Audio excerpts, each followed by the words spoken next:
முன்னாள் முதலமைச்சரும் முத்தமிழறிஞர் டாக்டர் கலைஞர் அவர்களின் 8வது நினைவு நாளை முன்னிட்டு காஞ்சி வடக்கு மாவட்ட கழக செயலாளரும் முன்னாள் அமைச்சருமான தாமோ அன்பரசன் அறிவுறுத்தலின்படி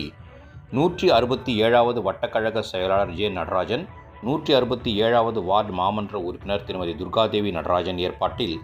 ஆலந்தூர் தெற்கு பகுதி கழக செயலாளரும் 12வது மண்டல குழு தலைவருமான என். சந்திரன் MC முன்னிலையில் திமுக அமைப்பு செயலாளர் RS பாரதி MGR சாலை ஸ்டேட் பேங்க் காலனியில் அமைந்துள்ள அண்ணா சிலை அருகே முத்தமிழ் அறிஞர் டாக்டர் கலைஞர் அவர்களின் திருவுருவப் படத்திற்கு மலர் மாலை அணிவித்து மலர் தூவி அஞ்சலி செலுத்தி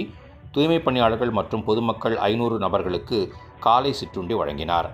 இந்நிகழ்ச்சியில் தலைமை பொதுக்குழு உறுப்பினர் MSK இப்ராஹிம், முன்னாள் சட்டமன்ற உறுப்பினர் VNP வெங்கட்ராமன், மாவட்ட வர்த்தக அணி அமைப்பாளர் RR ஜெயராம்,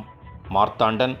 அம்மன் P வைரமுத்து, பகுதி கழக நிர்வாகிகள் R Babu, A Solomon, MC,